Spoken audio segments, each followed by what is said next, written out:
Bismillah ar-Rahman ar-Rahim. Alhamdulillahi Rabbil Alameen. Wassalatu wassalam ala Rasulillah. All praise is due to Allah. May the peace and blessings of Allah subhanahu wa ta'ala be upon our last Prophet Muhammad sallallahu alayhi wasallam, and upon his righteous companions, his noble family, and all those who follow the path of truth. And inshaAllah, God willing, this is all of us who are here today. Assalamu alaikum wa rahmatullahi wa barakatuh. My name is Brother Yusuf Yee, James Yusuf Yee, and I'd first like to say, like Brandon, that this is truly an honor and a pleasure to be here, to be able to share my story, my ordeal, and my experience with all of you. And I think this is important, as you'll see from all of us panelists who are here, that our stories are relevant to the atmosphere that we live in today. Many of the things that Brandon talked about, these laws and bills that have been passed, you know, in my view, this is what we might call legislative injustice. Injustice which is legislated by many of the laws that are in place. And that makes injustice, in many ways, systematic. And this is one of the things that disturbed me most about my experience down in Guantanamo, is that there was systematic injustice taking place. But before I talk about some of those things down in Guantanamo, most of the time I talk about my own particular situation, my experience, and what happened to me. But I do want to mention something that I learned about Brother Brandon's case from my research in studying his case, even before I met him. First of all, I'm someone who actually believes that we need such things as the FBI, military intelligence, some of these agencies to protect national security. But I believe they should be doing things in a way that's just and by the rule of law, not in a way that's corrupt, and not by corrupt individuals who seemingly today have taken on or become part of this system. And when I say that, it's because when I read about Brandon's case, and I want to mention this because he didn't mention it, I remember how I read about Brandon's case, and it was the FBI affidavit that was submitted in his case. And one of the things that I learned that would help the government further try to connect Brandon to this Spain-Madrid bombing after they arrested him was that they seized in one of the raids on his house these what they called miscellaneous Spanish documents. And so this affidavit went in front of this judge. He read that, okay, they also seized some miscellaneous Spanish documents. They were accusing him of being connected to the Spain-Madrid bombing, so there seemed to be some legitimacy here. But then I learned that these miscellaneous Spanish documents were essentially his elementary school daughter's Spanish homework. What I'm saying is here that the individuals knew this, they seized these documents, and they purported as miscellaneous Spanish documents to falsely accuse Brandon. This is corruption. Corruption by federal officials, corruption by intelligence agents. As I mentioned, I believe in intelligence and these agencies to protect our country. We need national security. But it's my view that there are no shortcuts to true intelligence. And here we see this corrupt method that is taking place in order to frame Muslims, to wrongfully accuse. And a lot of that happened in my own particular case. I see this type of corruption becoming systematic, and that's tearing down our country.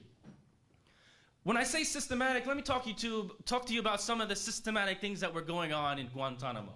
And I want to focus on the systematic use of religion against the prisoners down in Guantanamo.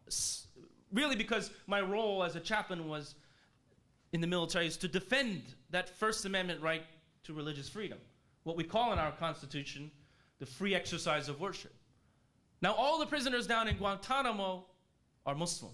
And when I was sent there, assigned to this joint task force to be the Muslim chaplain down in Guantanamo back in November of 2002, some 660 of those prisoners were Muslim. Today, there still remains down there some 385 or so. Again, all of them are Muslim. What was most disturbing to me was when I learned down there that religion was systematically being used against these prisoners. And because they're all Muslim, it was the systematic use of our religion, Islam, against these prisoners in the course of detaining them or in the course of interrogating them. How was that being done? Number of ways, from the Quran being desecrated, and we've read all about that in the news. Forced shaving of beards. Exploitation of Muslim culture, what we find in our culture, a culture of modesty, limited physical contact between members of the opposite sex, especially in public, between men and women. We saw the exploitation of that aspect of our culture by female interrogators, inappropriately carrying on certain sexual humiliating tactics in the course of interrogating prisoners. I can't go into all of the details about all of these things, but I am going to detail some of the things. I've even continued to learn of more things that today about what went on in Guantanamo that even when I was there I didn't know about. Even since my being in Guantanamo, I learned that interrogators were attempting to force feed prisoners with pork, for example, or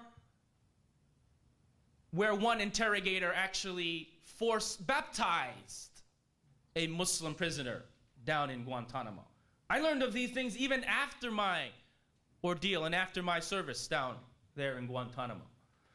But something that was very disturbing to me when I was there that I learned about from prisoners that occurred when I was there is something that I want to detail to you today. And that was when prisoners told me when they get taken to interrogation, they're of course shackled at the wrist, at the waist, and at the ankles, as prisoners in Guantanamo were shackled.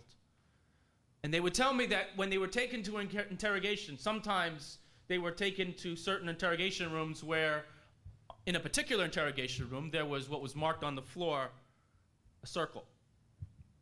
Not just an ordinary circle, but it was a satanic circle. A circle that had the symbol of Satan. And that interrogator would take that prisoner, shackled, force him to sit in the center of that satanic circle, and attempt to force this Muslim prisoner who believes in one God to bow and prostrate in the center of this satanic circle, while that military or federal interrogator, US interrogator, would scream at that Muslim that Satan is your God now, not Allah. To me, that was disturbing, as was many of these things that I had learned about, and even today learned about, was disturbing. Another thing that I even learned about that's now also been disclosed in these FBI memos that had been made public, that one prisoner simply didn't want to talk to his interrogator that day. So he simply decided he would recite the words of the Quran, the Holy Quran, the words of Allah. And that disturbed that interrogator. So what he did was he took a piece of tape and he taped it over the mouth of that shackled prisoner. But that piece of tape wasn't enough to hold that prisoner's mouth from reciting the words of Allah. And that piece of tape came off. So that interrogator would then take a longer piece of tape and wrap it around his head, one strand, to stop that prisoner from reciting the Holy Quran. But even that one strand wasn't enough. And that one strand of tape that was around his head would come off. And so that interrogator then took a whole roll of tape and wrapped that prisoner's entire head in tape to prevent that Muslim from reciting the words of the Holy Quran. These things that I've mentioned to you is surely an attack on these individuals because of their Muslim practices, because of their religious practices. Something that, in my view, went against a core value of this country, religious freedom. And even when we think of some of the first people who came and settled in this country, landing on Plymouth Rock, they came for a reason, and that was to find religious freedom. And so when our US personnel down in Guantanamo were violating this core value of our country, violating a core value of our religion, it was disturbing to me. And I raised objections to my chain of command, raising the concerns and the complaints of the prisoners on how they were being abused, attacked simply because of their faith. And what happened to me when I raised